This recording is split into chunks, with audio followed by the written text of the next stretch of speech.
Hello, hello, happy Sunday, beautiful people. It is so very good to be here with you on this Sunday morning as we gather together to celebrate the magnificence and significance of the presence and power of God operating in, through, and as us. Well, let us begin, as we always do, with prayer, and I want to ground us in a reading today from the Daily Word. The word today is beautiful, and the affirmation, my open heart discovers beauty all around me. I see beauty in soaring mountains and rolling seas, in majestic forests and kaleidoscopic fields of wild flowers. I hear beauty in music, bird songs, and the laughter and conversations of people in fellowship. Searching beyond my senses, I discover a greater depth of beauty. The mundane items and landmarks I may take for granted take on a deeper beauty when my memories fill them with meaning. My dear ones become even more beautiful to me when I pause to remember our fondest experiences and the love that binds us. I move through each day with my mind and heart open. Now, even the most ordinary items, places, and circumstances become more and more precious and beautiful to me. My open heart discovers beauty all around me. And so from this place of awareness, I invite you to close your eyes and take a conscious breath in and a conscious breath out. We take an intentional breath in and an intentional breath out. We take a centering breath in and a centering breath out. We are here now. We are here now. We are here now. The past is gone. The future is yet to come. And we are here now. God is here now. God is here now. God is here now. There is only one mind, only one power, only one presence that is working in all, through all, and as all. There is one life. There is one divine substance that we live, move, and have our being in. It is our life now. That life, that divine substance, it is perfect, whole, and complete. And it is your life now. It is my life now. It is all life now. Back of, behind, and underneath every physical expression, every manifestation is God, the one, God the all, God the good, abundance itself. And we put the focus of our attention on that right now. We recognize that to be the truth of life. We recognize that to be the fabric of life. We recognize that to be the foundation of life. We recognize that to be the infinite fountain of supply from which all comes, and it never exhausts itself. We remember and know that there is no spot where God is not. We remember and know that God neither comes nor goes. It is always right here, right now. It is always right there where you are seated, where you happen to be, where you are standing, wherever you are on this beautiful planet. And even if you're in another galaxy, God is there right now. And as we recognize the nowness of God, as we recognize the omnipresence of God, we recognize that we are here now. Because we are one with God and one of God. We live, move, and have our being in it. And it lives, moves, and has its expression in, through, and as us. We are individualized expressions of God the good. We are undivided, particularized expressions of abundance itself. We accept ourselves as prosperity today. We accept ourselves as whole today. We accept ourselves as fearless today. We accept ourselves as worthy today. We accept ourselves as sinless today. We accept ourselves as God sees us. For this is the very truth of our life. And so we are grateful and thankful for community. We are grateful and thankful for this powerful God idea that is Celebration Spiritual Center, that is here to support us in remembering who and what we are, and is here to support us in integrating that reality into our lives and making it the truth of our lives as we live it out through our individualized expressions. We are grateful and thankful for this community that is miracle-minded and miracle-focused. We are grateful for this spiritual community that is focused on healing of our body, healing of our mind, healing of our relationships, healing of our relationship with ourselves, healing of our view of ourselves. We are so grateful and thankful for this spiritual community that is here to be a light on the earth, leading us and guiding us to the presence and power of God that dwells within us. So for this truth and so many more, with gratitude and thanksgiving, I now release this prayer. I release it back into the law, which is always in operation, because I understand that the law responds to us. I understand that the law becomes based on the feeling tone and the words that we have spoken. I understand that the law never fails. I understand that the law is always here, therefore always on time. I understand how the law works. So I release this prayer to the law with confidence, with absolute expectation and joy.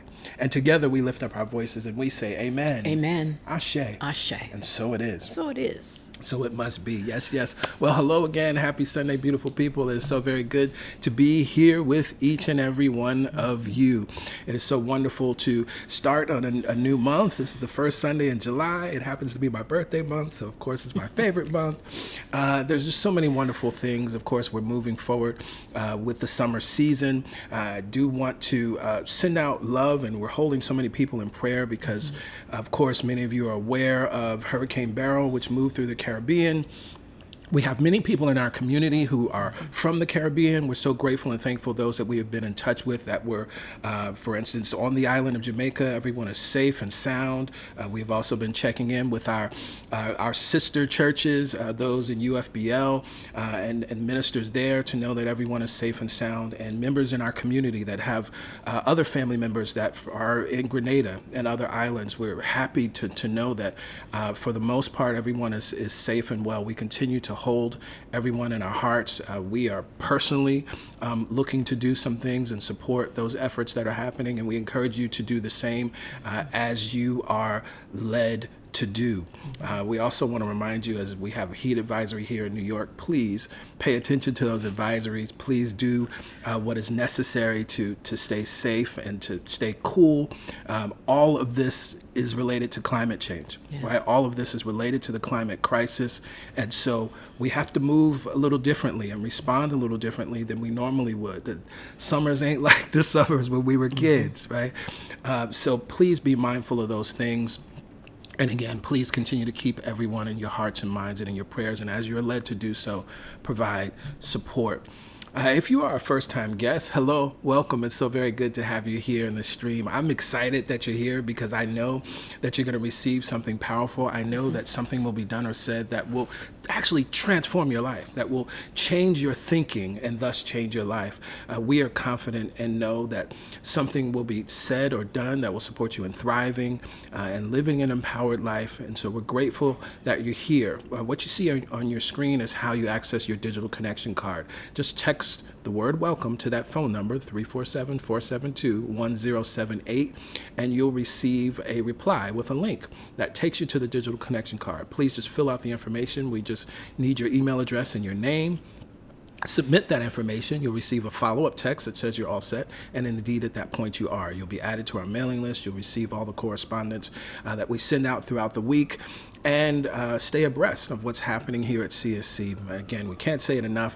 We're happy that you're here. We're excited that you're here because we know that there are no mistakes and there are no coincidences in that sense, but that something led you here, which means that there's something powerful here for you to receive. You can also feel free to let us know in the comments where you're connecting in from. You might find that there are other people that are connecting in from the same city, state, or country that you happen to be connecting in from right here and right now. So this is a wonderful opportunity for us to move into our news and updates. Many of these things are echoed in our weekly email that goes out on Fridays, and then we can move forward with the new meditation experience for July, and of course, tap into the next chapter as we continue to study It's Up to You by Ernest Holmes.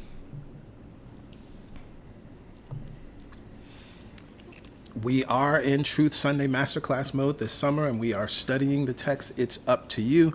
If you have not already gotten the book, now is a wonderful time to do it. You can get the digital version immediately, or you can order the print version as you so desire. But we encourage you to have the book. It should be a part of your library, but also so that you can follow along with us and so that you can complete the homework assignments as we give them each week.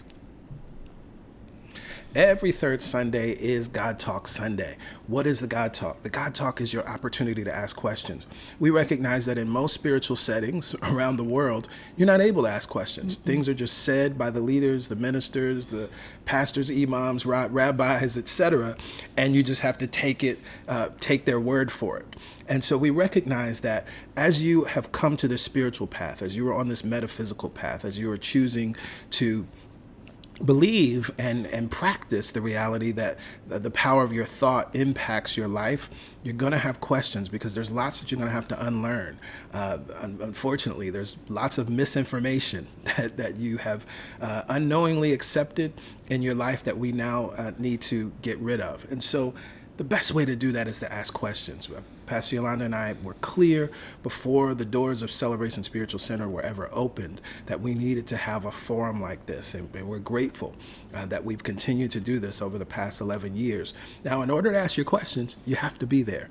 And so the Zoom link and password is shared in our weekly email that goes out on Fridays. So get on the mailing list so that you can get this information, and then put this in your calendar and make sure that you join us on the third Sunday following service at 1 p.m. Eastern Standard Time for the God Talk. It is incredibly enriching. It is incredibly inspiring. It's incredibly enlightening because we all leave that space differently than when we walked in as we answer questions and as we expand our awareness. It's a wonderful thing. So please make it your business to be there on the third Sunday. We'll be there, and we look forward to seeing you. Every fourth Sunday is Healing Sunday. We have a specific spiritual treatment that we share on Healing Sunday. And so we invite you, if you are in need of healing, any type of healing, physical or emotional, financial, whatever it may be, come. You want to be here on the fourth Sunday for that Healing Sunday prayer treatment. And we, of course, also invite you to invite those that are in need of any sort of healing. It may just come up as you're hearing about this now, and you may have a conversation with someone in the coming weeks. And as you are led to do, invite them to tap into the stream. The wonderful thing about it is they can connect right from where they are, wherever they are, phone, tablet, computer, television, etc. So it doesn't take much. They don't have to get out of bed or get dressed and come to some church, some strange church. All they have to do is tap in and step into the healing waters, the healing consciousness that we are creating and co-creating here at CSC. As I have said over the past few weeks, prayers are being answered here at CSC. Prayers of physical healing. We are receiving so many wonderful messages, and we'll continue to share those messages on the fourth Sunday as it is clear that prayer is easy, prayer works, prayer is our superpower, but it only works when we work it. If you have a prayer request, you can send that prayer request to prayerchampions@celebrationsc.org. We are always knowing the truth for everyone in our community. We are always speaking the truth and holding the highest and best for you. But there may be something specific that you would like prayer about or around, and so you can send that prayer request in to the email address you see on your screen.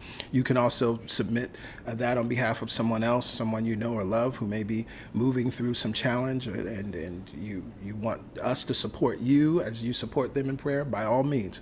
And of course, as your prayer is answered, as you are experiencing miracles and answered prayer, by all means, send us an email to that same address and let us know how prayer is working in your life. Every Wednesday morning, we gather together for prayer at 7 a.m. Eastern Standard Time for the Momentum Prayer Call. This is your opportunity to continue to stand in the consciousness and to be definite with the infinite. It's your opportunity in the middle of the week. Sunday, you may leave here on a high, and after Monday and Tuesday, you may have forgotten some of the things that you received on Sunday. And so Wednesday morning is a wonderful reminder to speak the truth, to align with the truth, and to be intentional about your life. Now, if you're unable to make the call live, the prayer is recorded. And so you can use that playback number at any time, 24/7. The most recent prayer is always available and will play. Just call the number, enter the access code, wait, and receive and tap into the vibration of prayer. We are so grateful that this continues to be a resource that is impactful in our community, and we will continue to hold the highest watch because we recognize the power of prayer and how it has continued to support and undergird the prosperity of Celebration Spiritual Center.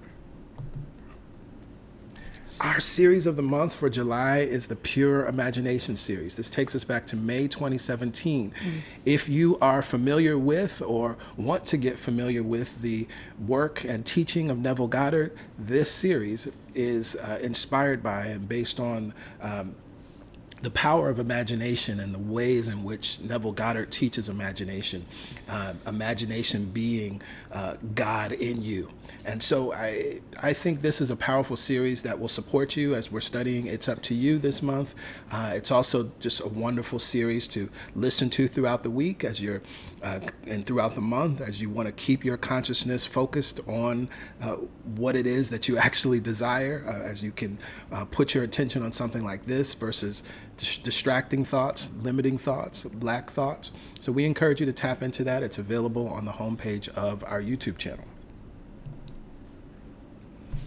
This quote came to mind this week.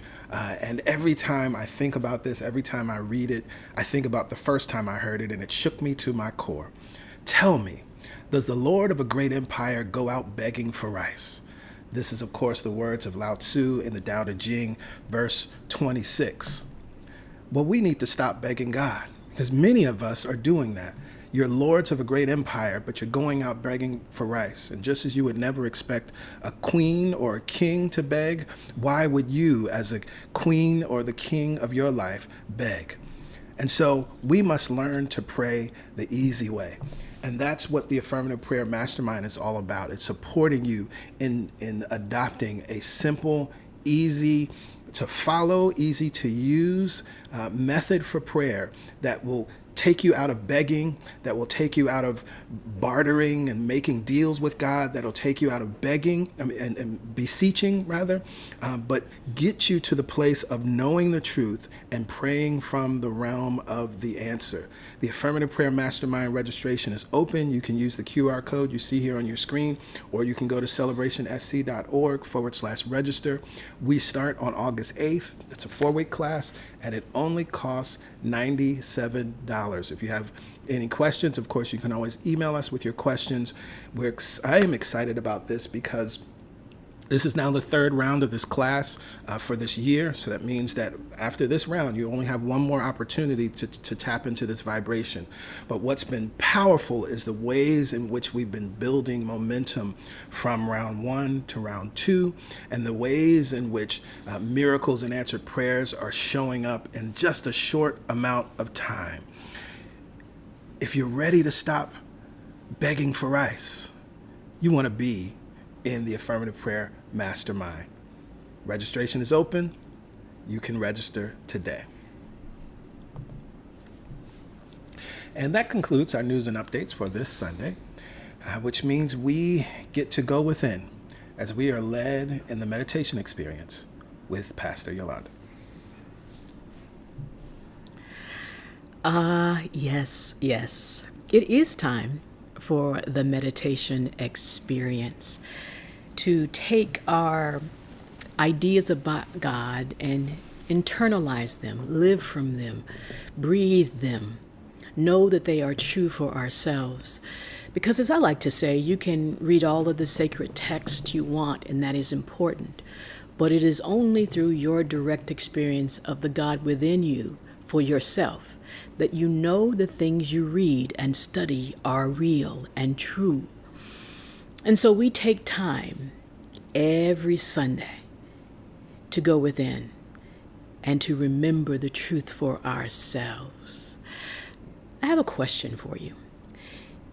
Is your heart beating? Are you breathing? And you might say, well, PY, of course my heart is beating and of course I'm breathing. But what I want us to focus on this month is, how is your heart beating? A Course in Miracles says something so beautiful, that my heart is beating in the peace of God. You see, sometimes our nervous system gets deregulated or dysregulated. And so our heart is beating, and we're thinking it's beating in stress, and we're thinking it's beating in worry and doubt and fear. But today we get to affirm and know that my heart is beating in the peace of God, that I am surrounded by the love of God, that my breath is breathing, that my heart is beating, and all of this is happening in the peace of God. Take that in for a moment. Many times we think we have to move to and fro, or we become so focused on what's happening out there that it triggers our nervous system to go into anxiety and fear and doubt and worry. But as we affirm today and this month, my heart is beating in the peace of God. This affirmative truth comes from lesson 257. And it's important that we remember that our heart is beating in the peace of God. Of course, says, surrounding me is all of the life that God created with its love. All of the life that God created. All of the life that is teeming in the ocean, that is moving through the air and through the atmosphere. All of the life is beating in the love of God. It calls to me in every heartbeat and in every breath, in every action and in every thought. Peace fills my heart and floods my body. Let us focus today on allowing our heart to beat in the peace of God, to allow it to flood our system. There's so much out there that can dysregulate if we focus on it. But we bring our focus inward to the truth. We slow everything down, and we remember that our heart is beating in the peace of God. So from this place of knowing, from this place of remembering if we've forgotten, from this place of allowing our heart to beat in a loving environment, let us prepare for meditation. Go ahead and look around the room. Notice where you are. And even as you look around the room, your heart continues to beat, and it continues to beat in the peace of God. From this place of safety, security, and knowing, plant the palms on the tops of the thighs and allow your eyelids to close. As we let go of the external, as we go within, allow your breath to be your guide and allow your heart to beat in the peace of God. Let's take a few rounds of breath just to notice right where we are that the heart is beating, the breath is flowing, and that peace is here now.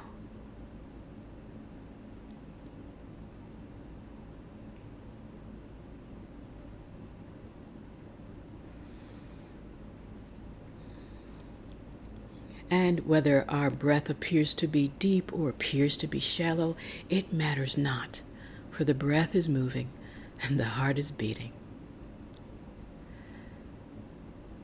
We make no judgment. We just allow the love of God to beat our heart, allow the love of God to be the breath that is our breath. Beautiful, everyone. Now let's take conscious control of the breath. Just as we can control our thoughts, we can control our breath. Let's send the focus of our attention and our breath deep into the low belly. So drop that breath and that focus of attention nice and low. And as we prepare to breathe together, let us also prepare to allow our hearts to beat together in the peace of God. From this place of knowing and focus, we're going to breathe together, inhaling for a count of 4, holding for a count of 4, exhaling for a count of 4, and then relaxing in this peaceful environment for 4. Together, breathing in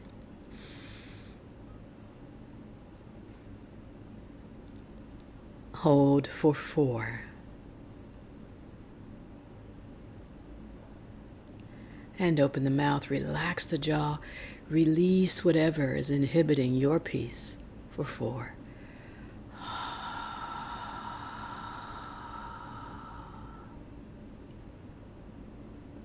And rest as you return to the peace of your beating heart.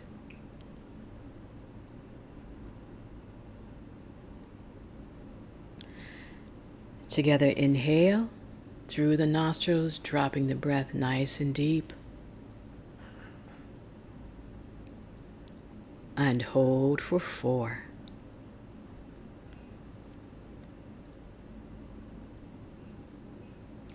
Open the mouth, relax, and release the breath.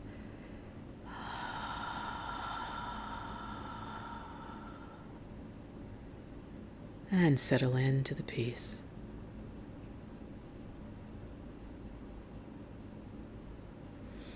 In through the low belly, now up through the rib cage, expanding the sides of the body, making more room for breath. And hold for 4. Relax the jaw and release the breath. Sigh it out.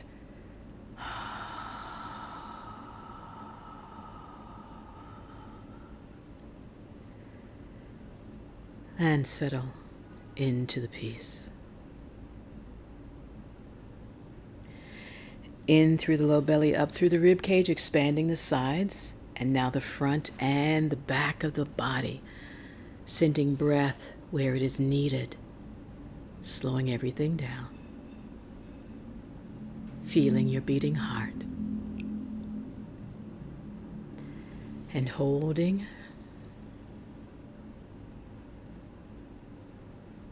and sigh it out.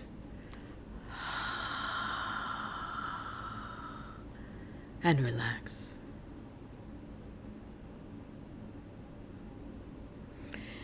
In through the low belly, up through the rib cage, now allowing the breath to rise to the heart center, that beating heart that is pulsating peace throughout your nervous system. Hold it there. And without collapsing the body, keeping the heart open, exhale.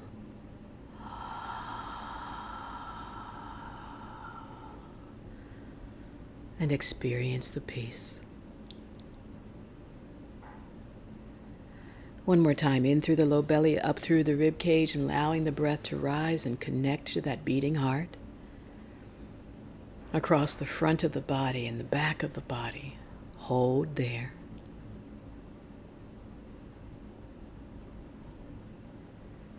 And release. Sigh it out.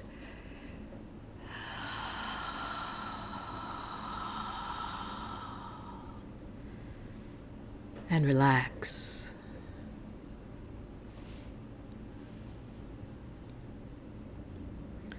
Let's practice this deep flow of breath. Let's slow it down more to experience how it feels to slow down the beating heart, and that it is still allowing peace to move through your nervous system.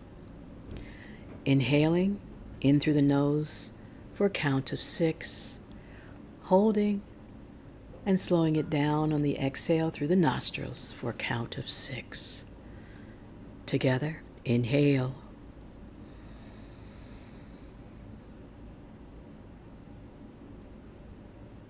Hold.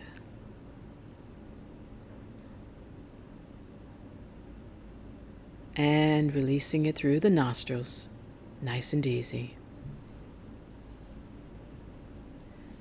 And rest. Let's practice a few rounds of this deep breath, this connected breath, this intentional breath, as it connects every aspect of our breath to our heart, and the peace floods our nervous system. In and out through the nostrils for a few rounds.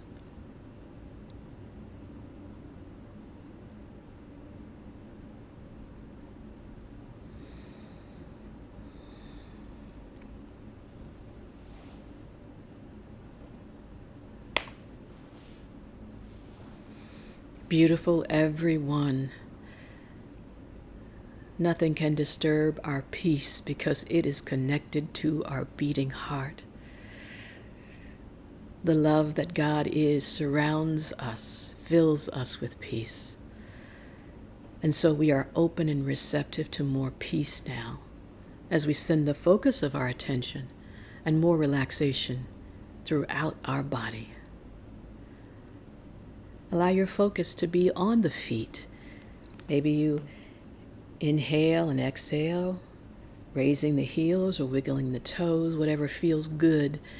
And as you do so, you notice there might be some tension there.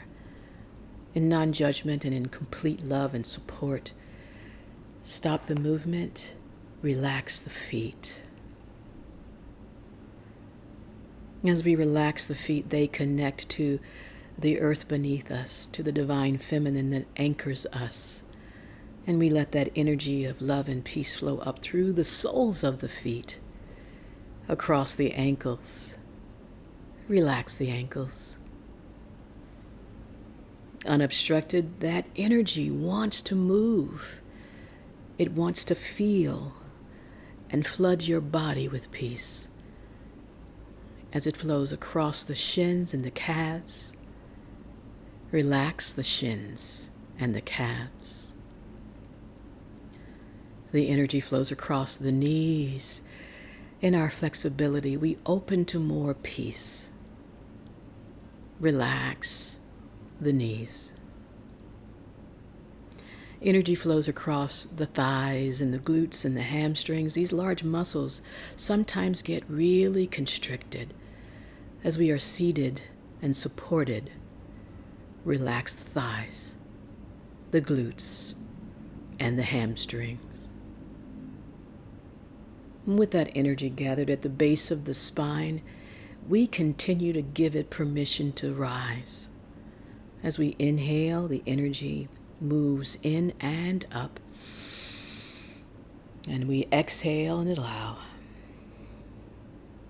the energy to move in and up. And we exhale and allow. Our heart continues to beat and the peace continues to move as we inhale, exhale, and allow. Let that energy flow in and up, and up, and up, giving it permission to move in and up, and up, and out the crown of our head. We become an open channel for peace to flood our body, to connect us to each other, to send the beacon of love throughout the galaxy. And now give yourself permission to receive it as it flows back down through the crown, across the third eye, down the throat, and rest nice and gently on the shoulders, giving them permission to relax. It flows down the arms and out the fingertips. My heart is beating in the peace of God. Your heart is beating in the peace of God. Let that rhythmic, eternally moving peace fill you now. Scan your body, and if there is any place where there is still tension, it's okay. We send love and peace and light there in non-judgment.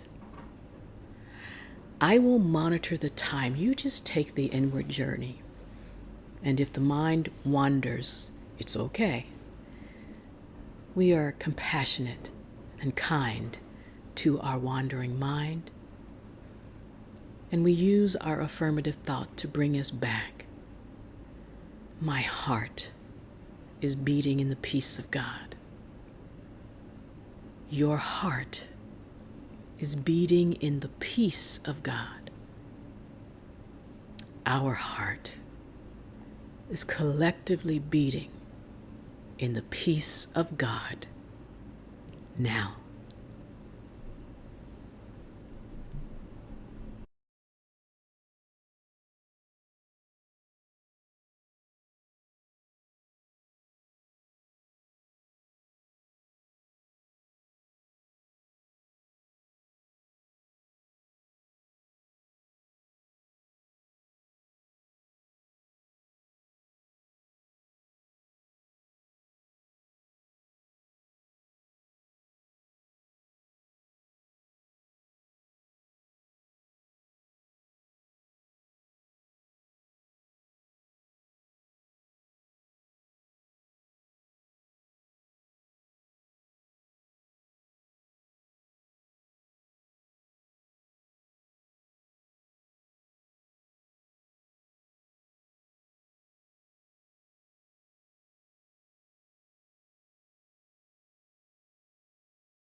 With our eyelids still closed, let us hear these words from Lesson 267. My heart beats and brings me peace. Each breath infuses me with strength. I am the loving messenger of God, and held forever quiet and at peace within its loving arms. Each heartbeat calls on the name of God, and I am assured that I am at home in God. My heart beats in the peace of God. It does not or is not impacted by the external environment. It continues to beat and consistently and eternally is held in the peace of God. Let us bring that peace back with us now. If the palms are turned up, go ahead and turn them down. And inhale, drawing the shoulders up by the ears. As we open the front of the chest, the shoulder blades draw back and down. Inhale, drawing the shoulders again up by the ears, nice elongated spine. Exhale, releasing the shoulder blades back and down. One more time. Inhale, full breath. Exhale, releasing the shoulder blades nice and gently back and down. Bring the palms together at heart center. And nice and gentle, if you are able, bow the chin towards the fingertips. And again, you notice an opening along the base of the spine, all the way up the neck, crown of the head. And from this place of peace and centeredness, allow the eyelids to open. Inhale. Raise the chin, raise the gaze. Exhale, release the breath. Maintain the peace. Namaste.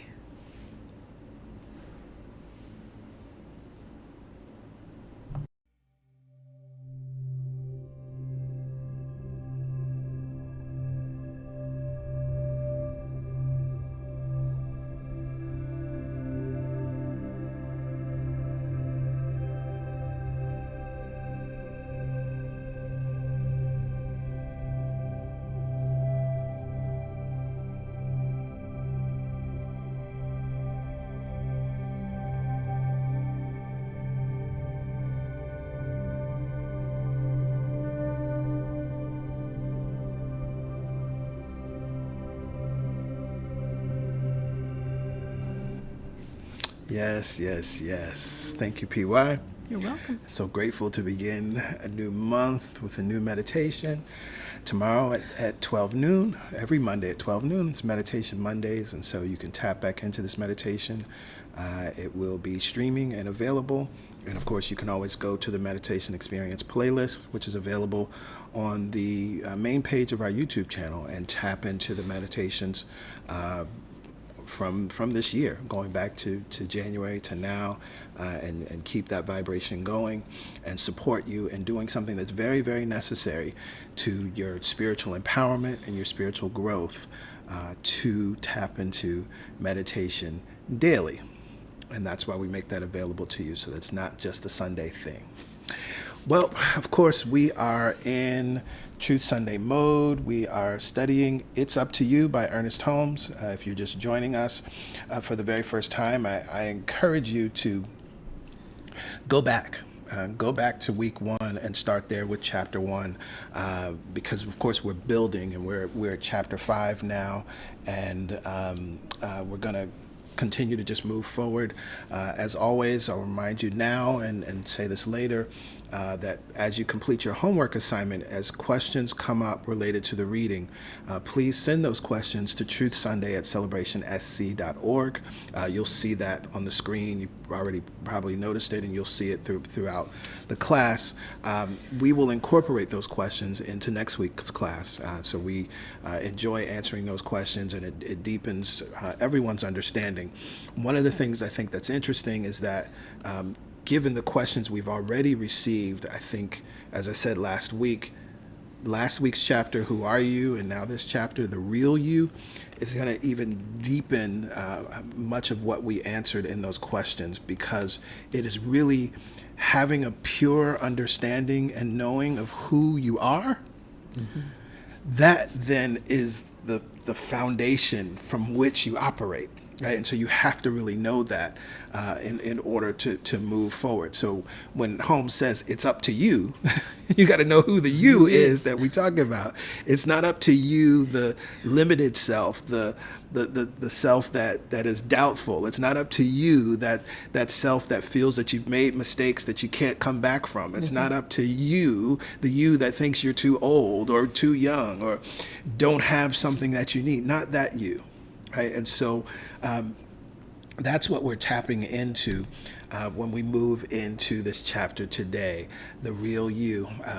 Also, I will, particularly with this chapter, I'm going to have to do a lot of mental gymnastics of shifting out of the masculine focus language and to make it more inclusive. So as you're reading along, you'll hear and you'll see that I'll continue to use more inclusive language where Holmes does not. Someone has said that half a loaf is better than no bread, and ignorant faith is better than no faith. So perhaps we made some progress when our religious convictions were rooted in the divine, even when we were convinced that divinity was outside of and vastly removed from us. I love that opening line, right? And the reason why I love it is I think that many times, and I was guilty of this a long time ago, early in my spiritual development, to completely speak ill of my spiritual foundation as though everything about that was just wrong, right? And just trying to cut myself off because I had this new information and this new awareness. And I think that spiritual maturity brings us to a place of recognizing that half a loaf is better than no bread. Right? And so there was something there, right? That half a loaf supported you, right? Ignorant faith is even better than no faith, right? And so perhaps we made some progress when our religious convictions, even when they were rooted in thinking about a God outside of us, it actually did support us in having and experiencing some good. And so we do not speak ill of that, right? We know that was the stepping stone that brought us to where we are now. Right, you wouldn't be where you are now without the previous stepping stones, even that which you no longer practice, right? Even that which you no longer accept. For the first time in the history of human thought, we are coming to the place where intelligent people are setting about to rediscover humankind. People are becoming afraid of what the intellect, uncontrolled by spiritual ideals, may do to the human race. Many modern scientific persons are endeavoring with great earnestness to find something that gives value to life other than the mere uncovering of mechanical force and energy. Too much knowledge with too little wisdom is dangerous. If a person is seeking God and they happen to have the ability to think straight through, they will arrive at the inevitable conclusion that the discovery of God will have to come through the discovery of themselves. Take a breath. This may be counter to a lot of the religious thought and programming that you received previously. But the truth is, and one thing I always say is, like, if you want to understand the nature of God, look at what God has created, right? This wisdom is what supports and undergirds the spiritual principle of correspondence. As above, so below. As below, so above. And so that means that if you understand and discover the truth of yourself, you inevitably come to understand and know the truth of God, because you are one with God and you are created in the image and likeness of God. According to the text in Genesis, let us make humankind in our likeness and image. This calls for an absolute unity between God and humanity. Not a unity someday to be attained, but one that exists now, that existed before we found it out, and would have existed just the same if we had never made the discovery. Whew, that's deep. Thus, we realize that humanity is immortal now, whether we know it or not. If this were not true, there is nothing we could do to achieve immortality. As humankind mentally retraces our steps to the source of our being, God, there gradually awakens in us in our consciousness a concept of ourselves which is transcendent of the objective form.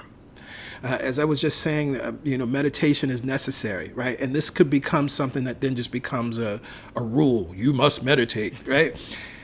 That's not what we're saying. The reason why meditation is necessary is for this very thing, because meditation is what supports us in developing and awakening our consciousness to the concept of ourselves, which is transcendent, beyond the objective form. In other words, beyond this physical thing that you call you. That ain't just you. That's like the smallest part of you.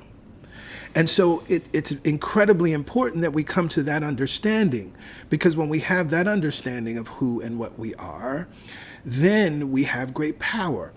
As the descendants of enslaved Africans, this is very important, right? Let's think about the ways in which this evil system of enslavement was designed to support those that were enslaved in thinking that they weren't human. Right? And they did everything possible because they knew that if they awakened to the reality that this is not who they are, that these circumstances on this plantation and these shackles and all of the oppressive things that were taking place on those plantations, that's not the truth of who and what you are. What's going to happen? And what did happen? Revolt, revolution, right? Inevitably. And so it's similar in that way, that once we come into an awareness of who and what we are, we're not going to accept lack and limitation. We're not going to accept doubt and fear. We're not going to accept this idea of being unworthy or less than, or we can't have, or abundance is only for certain people and money is for those. We're not going to accept that anymore. And that's the good news. Every individual who lives finds that the great within of themselves is immersed in God and is God, even though the mental makeup of themselves is largely the result of their experience. So basically, he's saying that the mental makeup, that personality, is based on the things that they've experienced. So it's not denying the things that we've experienced. Those things contribute to the personality. But it is saying that you are more than those things. So we're not pretending. Right. That there aren't destructive things in the world, that we haven't had unwanted experiences. We're saying that there is more to us than those. Right. Our physical makeup is merely an image cast as a reflection into the mirror of our experience. Humanity walks back and forth, enslaved by the shadows of the walls he has cast upon themselves, or we have cast between ourselves and reality, capital R. And this sentence, what he's referring back to is Plato's allegory of the cave. If you want to understand this metaphor, you can go to a sermon series, I Can See Clearly Now. I taught that whole allegory, broke it all down, and expanded it. It'll change your life. I Can See Clearly Now. You can go to the playlist. But that's what he's talking about. In Plato's allegory of the cave, Plato writes about this idea of being shackled and facing the wall. And there's a light behind you, and as the people and things are moving past the light, it's casting shadows. And because that's your only vantage point, you begin to think that those shadows are reality. But it's not. And there's more going on. First of all, you're shackled, right? There's stuff to your left and to your right, and there's things behind you. But not only that, you're in a cave. And life and light is outside of the cave. And so until we come into an awareness of who and what we are, we're like a person that is enslaved to the shadows of the wall that are being cast between ourselves and reality. The shackles are phantoms. They are not real, and the truth alone has the power to strike them from us. It is upon the belief that humanity is an incarnation of God, and because we are it's, and because he is, his life is endless, and because we are, our life is endless, that the whole structure of Christianity is built. This was interesting. As I read this, I was like, Ernest Holmes, you something else, brother. Because if you hear that again, and let me read it again, because this is not what most of us would think Christianity is built upon. It is upon the belief that humanity is an incarnation of God, and because we are, our life is endless, that the whole structure of Christianity is built. Yeah, I don't know if that was my experience growing up, but I accept it now. Right. And see, here's what's important, because what he's saying here, what most people think is, it is upon the belief that Jesus is an incarnation of God, and because he is, and his life is endless, the whole structure of Christianity is built. But what's clear is that Jesus was saying, that which I am, you are. And so it really is true that the teachings of Jesus are actually built upon this reality that each and every one of us are an incarnation of God, and our life is endless. This is why when we celebrate the resurrection, we're celebrating our own resurrection. And he goes on, and it is upon the same structure that every other great religion the world has ever known has been built. Lord have mercy. It is upon this inspiration that the greatest poems have been penned. And it is upon this cornerstone that our greatest art has been given to the world. Why? Because, and we talked about this in the Tell Me About Your God series, the idea that beauty and art, all of that is a manifestation of God expressed on the planet. Wherever we see beauty, the reading today was beautiful, right? Wherever we see that, wherever we can identify that, what we're identifying is the presence and power of God, and expression and demonstration of God in us and in all things. We have been so afraid of mentioning the word God, so superstitious about everything concerning the deity, that the thought of ourselves as divine has been foreign to the general conception. But we have to face facts. We must be honest in our investigation if we are to get anywhere. And if there is anything that we need to know, it is this, that the eternal is incarnated in each one of us.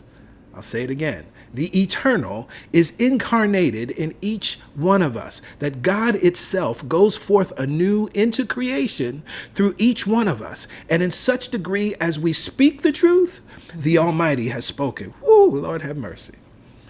Once we gain this heavenly vision of our divine kinship, we should claim our divinity, demonstrate it every day of our life, and refuse to make the slightest concession to appearances. What does that mean? So if your bank account balance doesn't look like what it's supposed to look like, you got to come back to your reminder and say, wait a minute, I know who and what I am. I know that I am the eternal incarnated. And so I'm no longer going to make a concession to this thing that I see, this bank account balance, as though that says something about me, and as though it says that this is final. Right? That bank account's balance is temporary, right? Just like spring is temporary, just like summer is temporary, just like winter is temporary. And so I know that this thing can and will change. And because I know who and what I am, I know that I can attract and acquire more to raise that bank account balance with ease and with effortlessness. So the eternal is incarnated in each of us. The eternal unlimited flow of good is incarnated in each of us. That is the only way, if the good is being expressed in art, in music, in whatever way, the eternal is being expressed. It is incarnated. It's never ending. And so if I'm feeling any lack or limitation in my good, then I've disconnected myself, disassociated myself from the eternal. Right. And that's where the fear comes in. Yep. That's when you start to go do stuff to make the balance different, to make the situation different, to make the relationship be there that ain't there. You start doing things when you get disconnected from the eternality of your being. Absolutely. Absolutely. The old idea that the substance out of which our bodies are made is any different from any other substance is an antiquated theory. We now deal with the universe on the basis of an absolute, fundamental, universal unity. The answer of modern science relative to what we have miscalled a material universe is that the universe is one. And this is interesting because I think particularly when we consider the time that Ernest Holmes was alive versus now, right? And so there is this wonderful, wonderful, wonderful unity between science and spirituality in our lifetimes that did not exist even in Ernest Holmes' lifetime. And I was rewatching a portion of The Power of Myth, a conversation between Joseph Campbell and Bill Moyers. It was in the 1980s, and they were talking about that idea of the Gaia principle and the idea of the union and unity. Joseph Campbell talks a lot about how our consciousness changed humanity once we had an image of the earth, right? This idea of there's one there's one planet, one people, right? That we are all earthlings. Of course, that gave birth to Earth Day and all these other things. But this is actually a scientific truth down to our DNA, right? I'm thinking about Reverend Shauna right now, and in her prayers, she would often affirm this, right? That we are 99.9999999% alike. The things that make us different, the difference between you and a frog, between you and a fish, between you and a tree, it's infinitesimal from the perspective of DNA. And so this is not just a spiritual idea. The spiritual truth is represented in the physical. Right, that we are made. That he says the old idea that of which our bodies are made of any different from any other substance is antiquated. We are all made of the same stuff, the same God stuff. Science is a unifying matter. Psychology is tending to unify mind, and we announce in spirituality that spirit is one. We think of all mind as one mind and all spirit as one spirit. There is no world external to consciousness, and we shall never know any God greater than the God our inner consciousness proclaims. This takes, again, back to Tell Me About Your God series. And it's God is consciousness. It's one of the 7 main aspects of God. And I specifically went to quantum physics. I went to quantum theory. I took the words of scientists that sound like great mystics, because it's the same truth. Look into your own mind and determine whether this is so. This has to be the ultimate criterion, because the universe is to you and to me what we are to it, and can never be anything else. So yes, the question becomes, what is the universe? Is it kind? Is it chaotic? Is it unloving? Is it judgmental? That whatever you hold in your consciousness, it becomes for you. This is why we have to be mindful how we speak about the world or about life, right? Because it can only become to us what we are to it, right? It is done unto us as we believe. And so while the human experience has some things, right? Sometimes I'll talk about human experience can have its ups and downs, but life is constant. See the difference? Right? Or even as we talk about the world is this temporary existence, right? Of our human experience, but it's not life itself, right? And I must always, understanding that God is life itself, I must always speak about life from that eternal, ever-existing, ever-flowing, never running out, loving, peaceful, harmonious perspective. But human experience, yeah, we have ups and downs and all kind of foolishness in the human experience.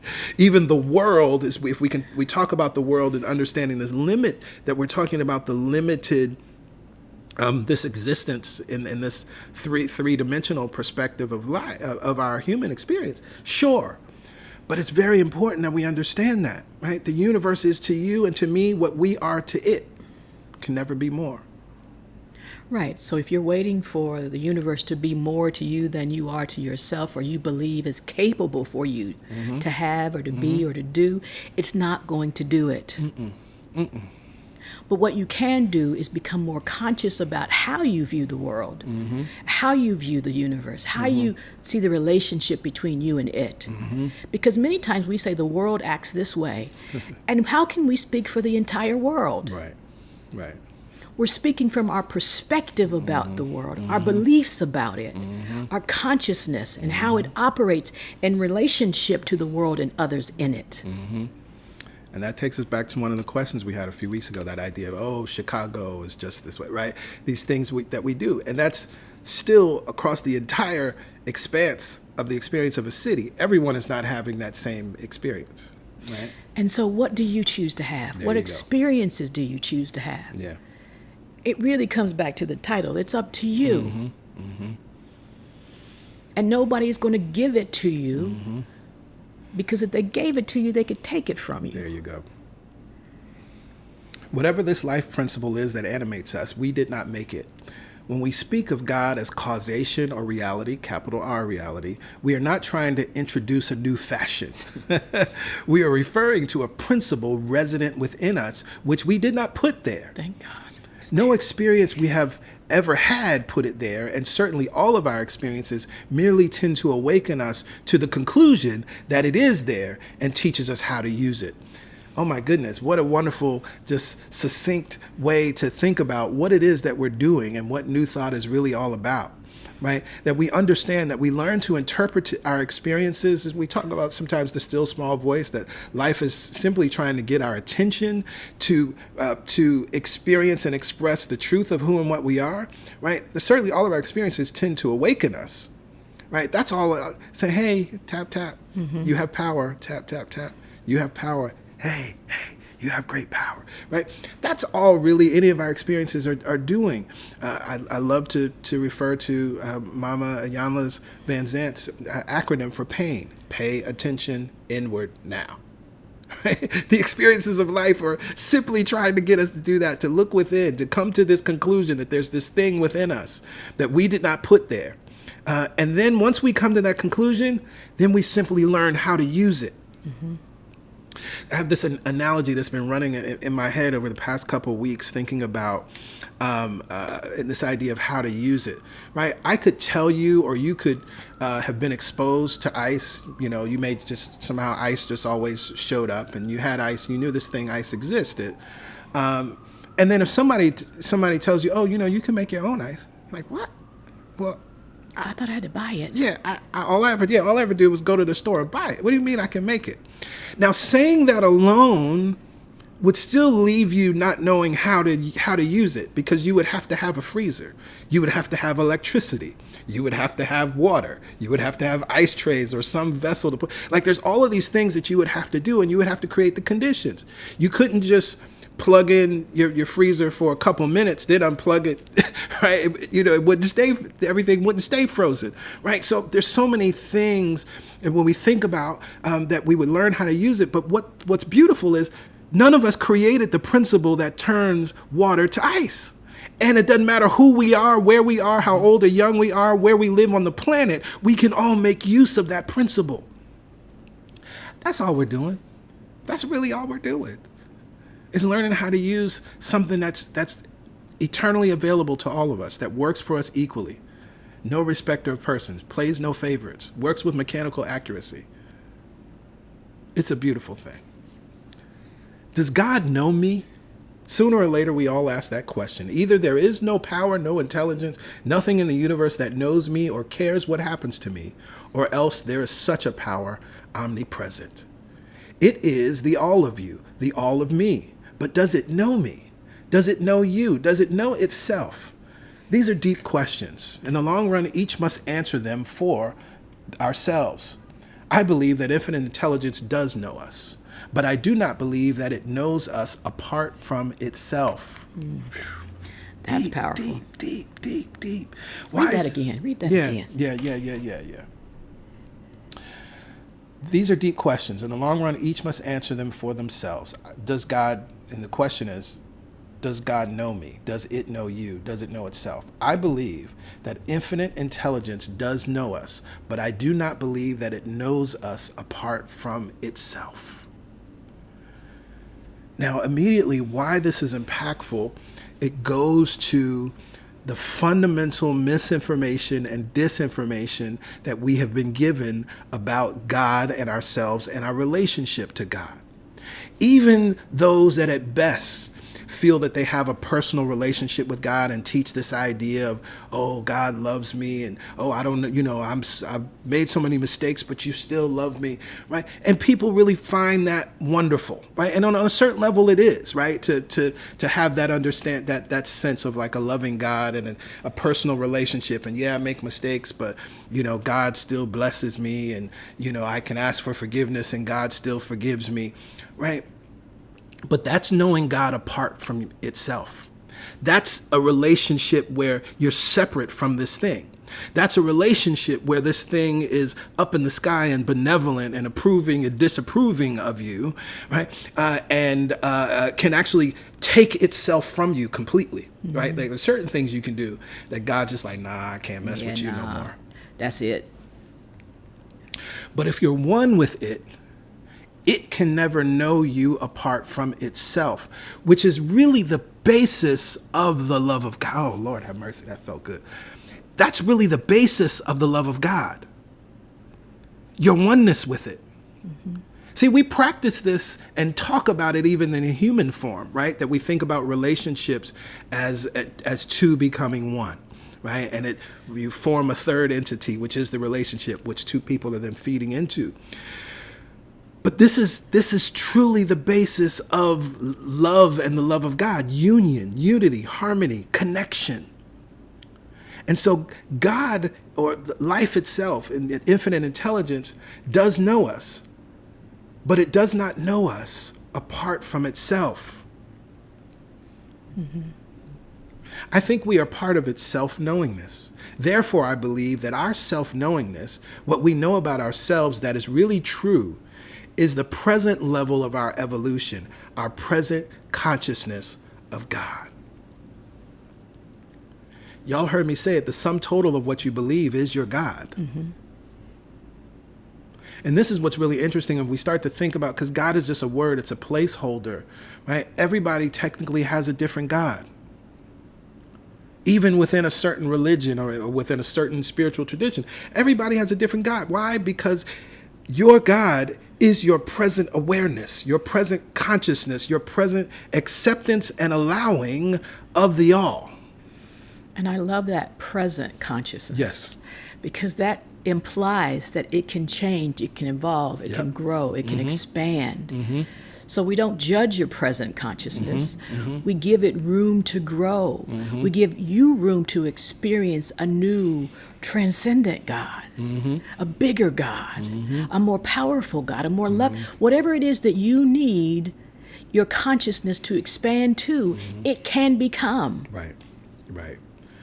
And as this is true at the individual level, it is true at the community, at the national, at the international, governmental levels.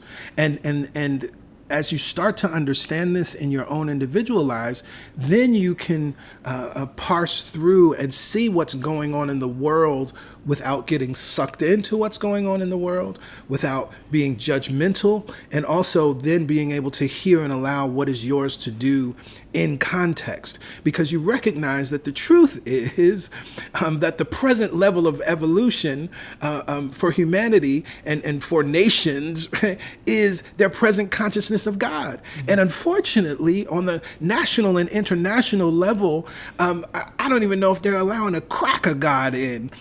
You know what I'm saying? When you consider if it was a dark room and all you needed to do was open up a door for light to come in and it would change the experience, maybe the door is cracked, right? In that sense of how much of the consciousness of God is coming through. And again, when we talk about God, we're not talking about the Judeo-Christian God or Islamic God or any other spiritual tradition's idea of a deity. We're talking about union, unity, harmony, life itself, consciousness itself.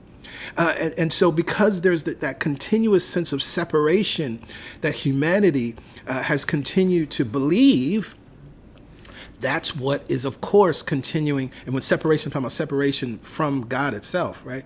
Which then is what's playing out as the separation between all of us and creates, man's inhumanity to man, right? And creates a genocide and all of these ugly things that are happening on our planet. I believe that our present level of consciousness of God is being required to evolve individually and collectively, because the things that we are continually doing individually and collectively require a new understanding, a new elevation, a new level and willingness and love and connection that we've never experienced before.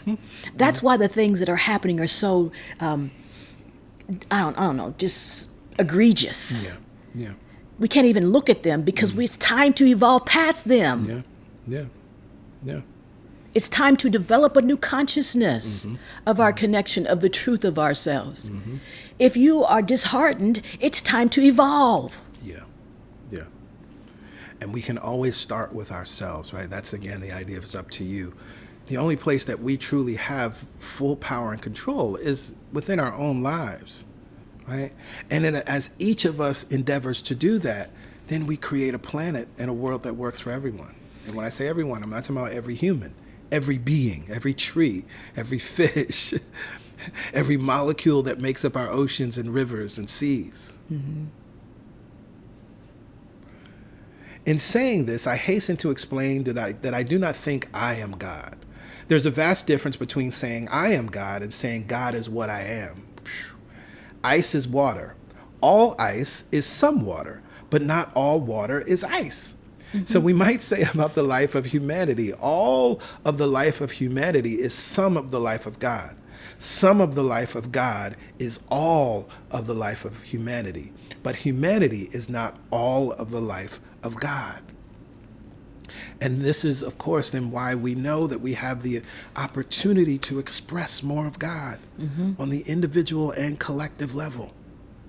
Certainly, we would not pick out any John Jones and say to him, "You are God." But reason does compel us to say to a John Jones, "God is in you. There is no you outside of God." This is where, again, these spiritual axioms that we say over and over again, in God we live, move, and have our being. And then what do I also say?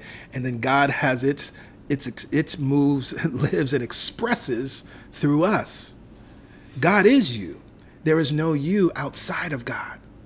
That's a beautiful affirmation that we could be saying to ourselves regularly. Yeah. Use it for mirror work. God is in me. There is no me outside of God. And let that me that God is within me act. Yeah. Let it tell me what to do. Yeah. Let it move through me. Let it connect. Let it create. Let it financially become whatever. Right? Let it do it. If God is a divine presence, omnipresent, then it follows that God is present where I am, or there could be no where I am, or else the where I appear to be is a hole, H-O-L-E, in the universe. Therefore, if I am, God is that which I am, though of course, infinitely more.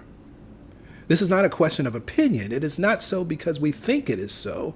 It is so because it is so. This is important. Right? In the same way that I talked about the idea of the process that moves ice to water, that's not subject to opinion. That just is. Right. You either access it, use it, or not. Right. And you can use it, you can fumble your way through it. You can use it intelligently and with great skill, or not. Right? It is so because it is so. We should not argue as to whether or not we are divine, but instead gratefully express our divinity from this moment on. Remembering the words of Jesus, "At the day ye shall know that I am in my Father, and ye in me, at that day ye shall know that I am in my Father, and ye in me, and I in you." Again, he's taking us back to that statement that he made about what Christianity is truly built upon. And we say what the teachings of Jesus are truly built upon. At the moment you accept that reality and realizing that it is so, at that day, you shall know the truth that you are in God and God is in you. So the question becomes, when do we decide to allow this to be the reality of our lives and then operate from it? This chapter can be very esoteric. Yeah. And this book has that ability to be very esoteric. And that's part of the reason why we chose it, because a lot of people have read it, but they haven't lived it. And so it's important to step back and see, how do you apply this to your life, the situations? Is God in you or not? And are you in God? Is it, there's this relationship, is it operating? Right. If in the moment that you are in fear, doubt, and worry, it is not operating for you, it doesn't mean it's not operating. Right. And in the moment that you become aware that you're in fear, doubt, worry, unworthiness, whatever the thing is the very moment you can turn your awareness within. God is in me. Period. I let it speak. I let it move. I let it do its divine work. I let its wisdom be my wisdom now. You can create all kinds of affirmations and then apply it to the situation. These become prayers. There is an infinite intelligence which gives birth to our minds. And if our minds are in league with it, then we arrive at the reason for the power of thought. Does it not follow that the creative power of thought does not repose in the human will, but in the divine presence? Repose, that simply means rest or rely or live within, right? It's a beautiful thing. Does it not follow that this creative power of thought, that thought becomes things, right? We understand that. That's not based on our human will. Thank God. Right. Right? Or even human intellect. Thank Right? God. It has nothing to do with how smart you are. Right? Thought becomes things, no matter what. Right? This is why children tend to demonstrate and manifest easily and effortlessly before they even realize all of the other limiting stuff that we put on top of it. Because it's not based on human will. It's just a fact of life. Right? It rests in the divine presence. And should we not have an entirely different conception of spiritual healing if we knew that it had nothing to do with mental suggestion, but with the silent recognition of the spirit already resident and inherent in the individual for whom we are working? You and I, by taking thought, do not do anything other than line ourselves up with that which is the father of thought, or the cause of thought, the origin of thought. But could it be other than the highest God and the innermost God is one God?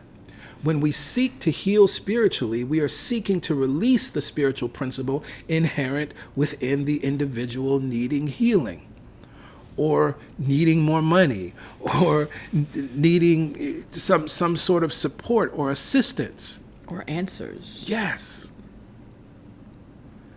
When we pray, it's not mental suggestion. This is important. And particularly, but this is just a little New Thought history here. This is important because when we consider the origins of New Thought, and I'm thinking about Mesmer, who used to have his magnets, and he was able to heal people, he thought, because of these magnets that he was using. And of course, mesmer, we get the word mesmerize because of that he was able to support people in moving into a certain type of mental space. One day he forgot his magnets, but he needed to go do some healing work, right? And it was at that point he still was able to heal. And it's that point that he understood something powerful about what was going on, right? He understood that it wasn't about the magnets. And so then the understanding, we thought that it was about mental suggestion, right? It was about somebody having the ability to say the right thing to then trigger someone. But if we remember in the teachings of Jesus and the stories that we have, when those who needed healing came to him, the two blind men, he asked, do you believe that you can be made whole? You have the woman with the issue of blood. She believed that she could be made whole, so much so that if she just touched the tip, the hem of his garment, she believed that she would be healed of something that she had spent all of this money and all of these doctors couldn't support her, right? That was about her own belief. And so what we understand that it's not about, when we speak the words of healing, it's not about Pastor Greg or Pastor Yolanda's power of suggestion, but it's simply what we are doing is supporting you in lining up with the divine power that already dwells within you. And what we are seeking to do, as he said, is to release the spiritual principle inherent within you to then bring about the healing, to then bring about the answer, to bring about the wanted outcome. Right. We're treating our mind to release its hidden splendor. Right. Right. And that's why prayer is not talking to God. Or Or begging asking God. God. Or begging God. That's why. There is one ultimate thinker, yet this thinker thinks through all of us. That is why our thought is creative. You may not have heard that before, particularly in the world that we live in, that, present understanding is very much rooted in the success of The Secret, and we're happy about that, and that's wonderful. But unfortunately, sometimes it's taught like this thing that you have to believe. Oh yeah, do you believe in manifestation? Oh, I believe in manifestation, right? Manifestation. That's like me saying I believe in making ice. Like, it's like that, the process, again, it's a natural, normal process that none of us created, that just is, right? And it's always happening. And so the reason why our thought is creative is because there is ultimately one thinker. We are making use of the mind of God in us. Mm-hmm. It is the power and presence, the creative power and presence of God that creates, that attracts, that demonstrates, that manifests. It is not us. And that's it. What did Jesus say? It is not I, but the Father within me and through me that does the work. And so people get tripped up. You all caught up in my thoughts create my reality, and thoughts create things, and I manifested that, and I believe in manifestation, but they don't understand that there's one ultimate thinker that is thinking through all of us, and that is why our thought is creative, and that alone. So that is why we think at all. The universal mind is incarnated in everyone. Every person has access to it. Every person uses it. See that? It ain't about belief. As we talked about earlier, yes, we are awakened so that we can learn how to use it intelligently. Absolutely. But we're all using it always, either in ignorance or in conscious knowledge. In other words, the mind of each one of us is the mind of God. Each one of us is the mind of God functioning at the level of our perception of life. There's that same Current term again. We got to say that. Because that's all that's happening. And again, when we talk about level, we're not talking about it in the sense of competition. I'm on level 6, you on level 1. No. Yeah, you see that a lot. It's so interesting, especially in New Thought, people talking about their level of consciousness, that they've evolved to this, and this. Right. No. Your perception of life. This is why I love to think about, PY and I both use this analogy all the time, of like the idea if God is like the ocean, let's say, right? You can bring a thimble and you can fill the thimble up with the ocean, right? You could bring a bucket, you could bring 100 buckets, you could bring a boat, right? And each one of these is going to hold a different amount of water. Right? And it doesn't mean that you're special or there's something wrong with you because you have a thimble versus a bucket versus some other thing. But this is what the idea of our level of perception of life. And so really it's even our level of acceptance of life, our level of permission of life to express and flow in, through, and as us, which is why we must always be consciously aware of what are we permitting, what are we allowing, what are we accepting, because that's really what determines the flow. That determines the outcome and what really happens in our lives. Consciously using it, capital I it, we bring into our experience today something we did not appear to have yesterday: a better environment, a happier circumstance, more friendship, more joy. These manifestations are of the nature of reality, capital R. Right. Life is supposed to be abundant. Life is there's supposed to be joy and peace, all of those things. How much are you allowing yourself, permitting yourself to have? Yeah. Or share or express. Right. And this idea that these manifestations are the nature of reality means it's natural and normal. So that's the other thing. People are trying to manifest different circumstances that seem to be outside of what is natural for you. No, all we're ever really doing is, as we tap into and continue to expand our perception of life, continue to accept, permit, and allow more of life, that which is natural and normal from the capital R reality, from the mind of God, simply expresses and demonstrates as our life. This is why you get to a certain point where writing a bunch of stuff down is manipulation. If you would just simply permit and allow and accept and deepen your awareness of that, all of a sudden you'll find that your finances change. All of a sudden you'll find that your relationship change. All of a sudden you'll find that your career expands, your business expands, because you're just tapping into and allowing the natural, normal flow of God life in, through, and as your life. Mm-hmm. Is there any danger in teaching a person the truth about themselves? I think not. For when I know that the God in you is the God that is in me, the only reality there is between us, in such degree as I know, it cannot seek to do you ill. It would be unthinkable, because I would know that all I could do would be to hurt myself. Mm. Go ahead. No, go ahead. Well, I was going to say, this takes us to what we were talking about, particularly when we think about the global conflicts and things that are happening on this planet right now. It's rooted in separation. First, a sense of separation from the all in all. Right? There's a Persian myth that talks about the idea that that's what hell is. Hell is separation from God, separation from the beloved. That's why our experience in this human experience of life feels like hell. Right, but it's also true that we have the ability to experience heaven here on planet Earth. But that requires union. That requires us to come back into the realization that we are one with God. And once we know that we are one with God, and that can't just be true of me, it is true of all things, then anything that I do to myself, I would ultimately, to someone else, I would ultimately be hurting myself. And we see that every day. We see that with the climate crisis. Mm-hmm. How is it that there's one planet, yet we think we can operate in this way over here and it not impact other parts of the world? Right. We're seeing that in the Caribbean right now.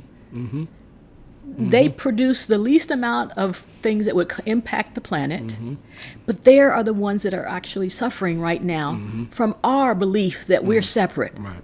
That we can do whatever we want over here and no one else is impacted. It's an example that's right there glaring at us in our faces. Absolutely. The only danger to any person lies in a too rapid intellectual progress without a balance of the spiritual qualities which alone can synthesize. This is very important, because this is, again, what we're seeing in our modern world, right? Modern technology, rapid intellectual, technological progress. This also takes me back to the words of Dr. King.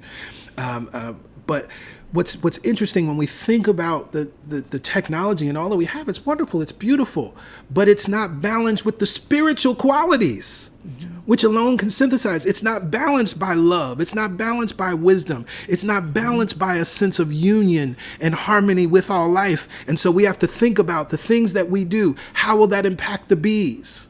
We have to think about the things that we do. How does that impact the sharks? Right? We have to think about the things we do. How does that impact the turtles? And this is real, because the things that they're doing impact and support the environment.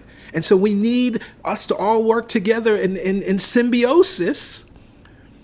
But again, unfortunately, what has happened, the other thing we're seeing it with technology right now, whether we want to talk about social media or whether we're going to talk about AI, which I'm not anti-AI. I think it's wonderful and beneficial, and there's wonderful things we can do. But the problem is, and has continued to be with technology, and there's a few that have been warning about this for decades, is that you can't put all of this technology out there without also thinking about the potential impacts and putting safeguards in place and education in place, so that we make good use of the good and ensure that we're not negatively impacting generations and just negatively impacting ourselves. And so that's what he's talking about, this idea. The only danger lies in too rapid intellectual progress without the balance of spiritual qualities. You can go to the Bible and read what are the fruits of the Spirit. And you can see that the fruits of the Spirit are nowhere in our constitutions, right? The fruits of the Spirit, we just celebrated the 4th of July or whatever. We had the 4th of July, right? And, the fruits of the Spirit aren't present in the Declaration of Independence. It's so interesting. We use the word, the placeholder for God, but we're not operating from Exactly, God. right. When all the nations of the world shall see God incarnated in each other, then we shall no longer have use for weapons. But it is going to be hard for us to get spiritual realization while we believe that perhaps we are holier than other people. Well, it's going to be hard if we keep ourselves separate and thinking we're industrialized, we're smarter, all those things. It's going to be hard when we keep ourselves separate. When we have this idea here in the United States, we've been indoctrinated in so many ways in the United States. I find myself still in this time in my life, becoming aware of all of the things that, we watched as children, movies that we watched that put us into this, gave us this false idea of American exceptionalism. That there's a phrase that absolutely gets on my nerves now, this idea that the president of the United States is the leader of the free world. How can one president of one, technically small space on the planet Earth be the quote unquote leader of the free world, right? But even democratically, well, the rest of the world didn't vote for whoever is in office, right? And that's that idea of perhaps, that the United States is better than other people, right? And so then, of course, the United States operates in this fake posture of benevolence, right? This fake posture of taking democracy around the world and all this kind of mess. And then when something happens to America, they hate democracy, right? When we get rid of all of that stuff, right? When we get rid of all of that stuff and come to the spiritual realization, then we will know true peace. If we insist on believing that God is somewhere apart from us or somewhere apart from us or somewhere apart from the person or situation for which we spiritually treat meaning pray for, then how are we going to know whether God is going to come down and incarnate? But if, on the other hand, we are certain that God is incarnated, it is merely a matter of God in us greeting God in the other person. It is a salutation of the divine to itself. That is exactly what self-realization is. The pronouncement of spirit itself, the self-announcement of reality through us. I'm reminded of, we talk about this at Celebration Spiritual Center. This is something that we would tell our volunteers over and over again in training, right? To understand that when you meet someone for the first time, treat it as God meeting God. Absolutely. The divine meeting the divine, right? It is whether they know it or not. Exactly. God in us, as us, is that which we are. The more careful the analysis, the more complete the conclusion has to be that this is so. If this be true, and our mind does partake of the universal wholeness and is creative, then we are bound by our own liberty, and bondage is an expression of freedom, humanity's freedom under the infinite law of all life. Ooh, this is a tough one. We are bound by our own liberty, and bondage is an expression of freedom.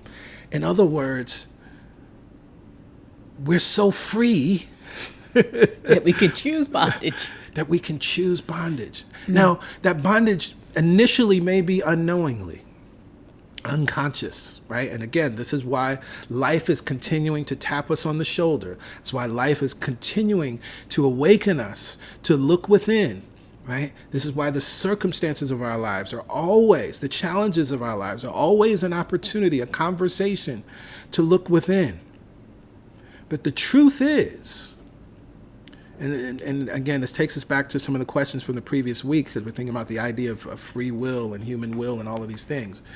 We are bound by our own liberty, which means we're unbounded, right? In truth, right? We're so free that we can put ourselves in jail in consciousness. But our freedom is under the infinite law of all life. We must not be disturbed by the contradiction of objective experience, right? This is important. Again, takes us back to those questions from the previous weeks, right? We must not be disturbed. Yes, we see the contradiction of what's happening in the human experience, what's happening in I said earlier, this 3D world, right? We learn not to be disturbed, right? This is, again, if we look in the Bible, we look at the words that are in the mouth of Jesus, right? We're taught to judge not by appearances. Mm-hmm. That's what that statement was about. More than you may have learned in Sunday school, like, don't judge, right? Oh, Jesus said don't judge. But we're going down the layers, right, of metaphysical truth, and understand that judge not by appearances means that whatever's showing up on the surface of your life right now does not have the final say. And it definitely doesn't say something about you. It may say something about your current thinking, right? It may say something about what you have accepted or allowed consciously or unconsciously, but it doesn't say anything about you. Mm-hmm.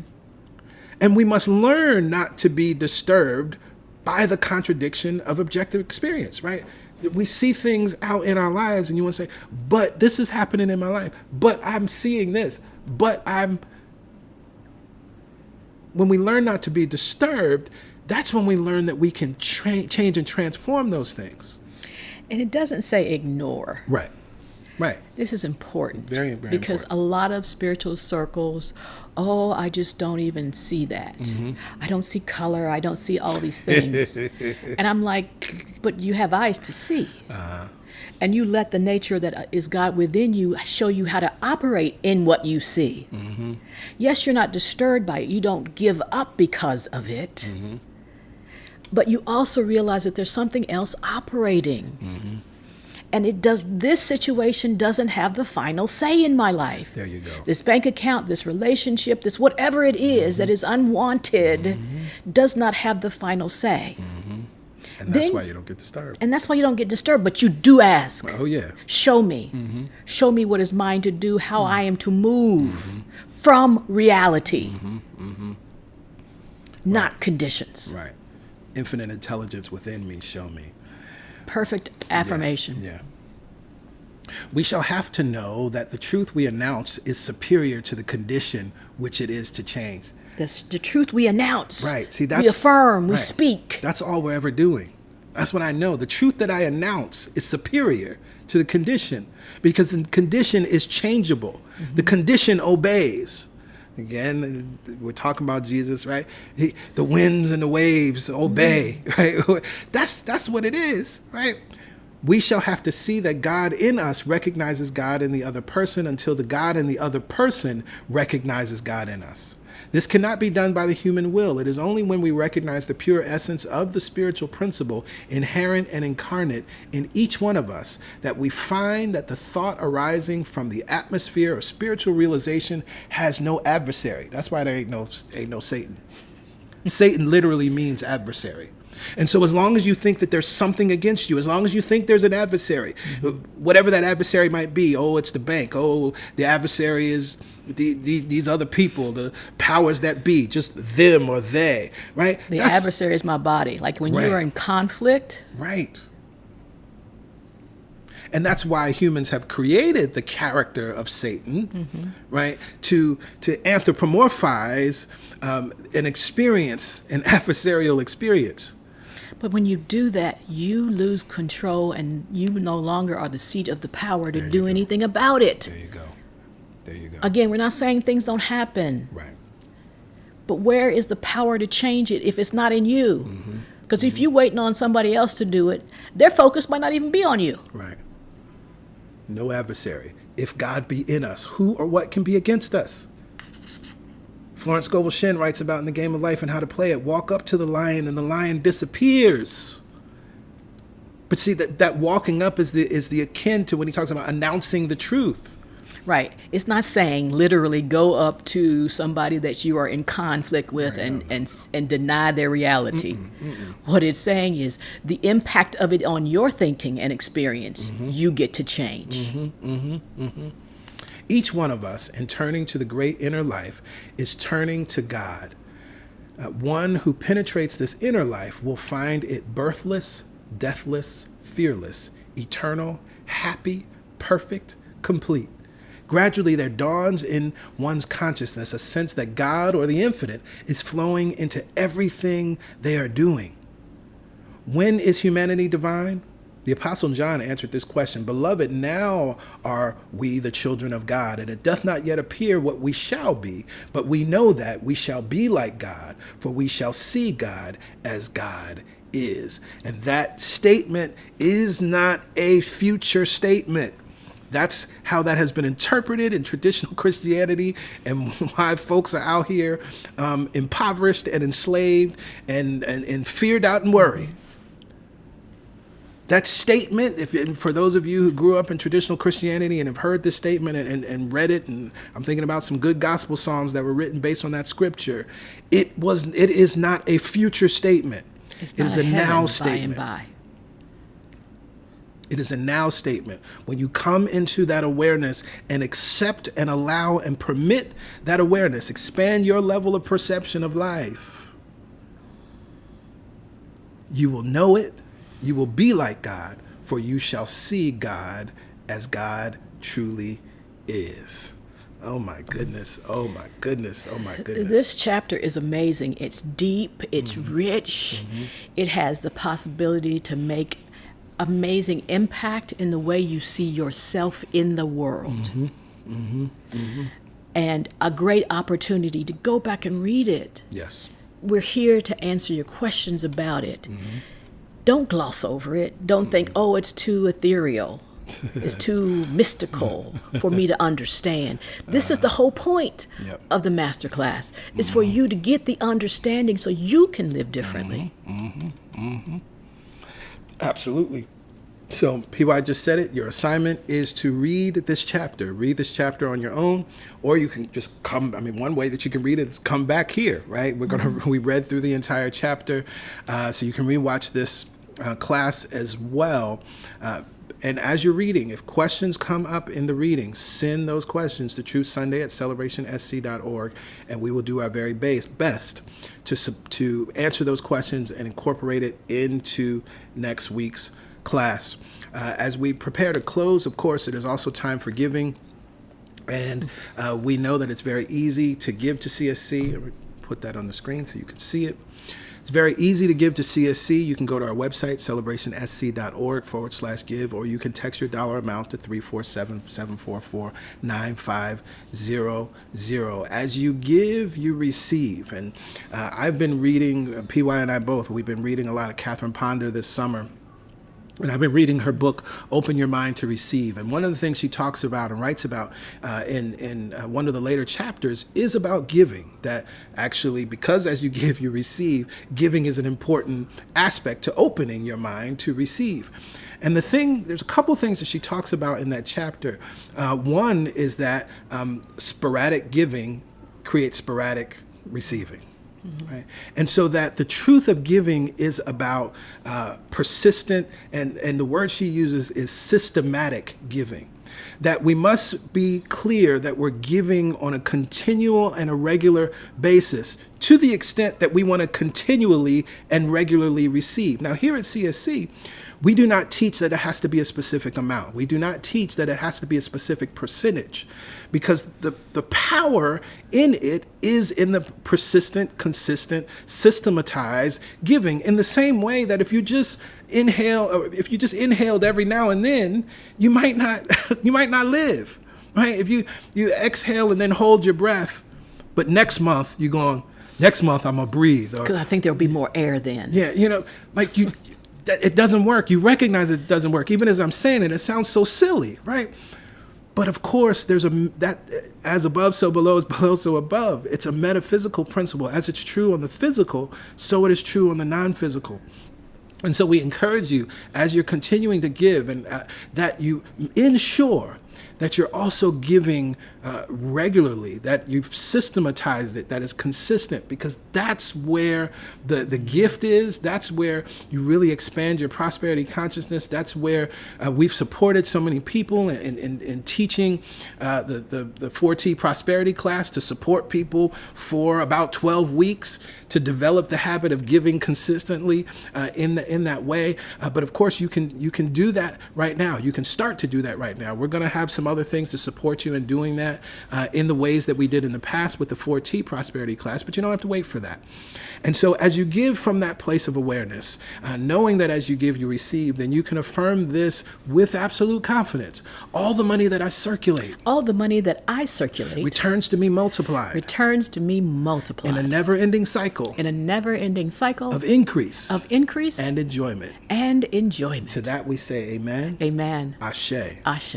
And so it is. And so it is. And so it is. Please enjoy the remainder of your Sunday. We love you. We appreciate you. We look forward to connecting again on Wednesday morning for the Momentum Prayer Call. And then we will be together again next Sunday as we move forward with the next chapter of It's Up to You. Let somebody know about this. Share this with someone. Invite them to join us live so that they can experience what you're experiencing, so that they can expand just as you're expanding, so they can transform just as you are transforming, right? The truth is free and it's available to all, but you got to come where the truth is being spoken. Yes, yes. We love y'all. We'll see you soon. Bye for now. Bye for now.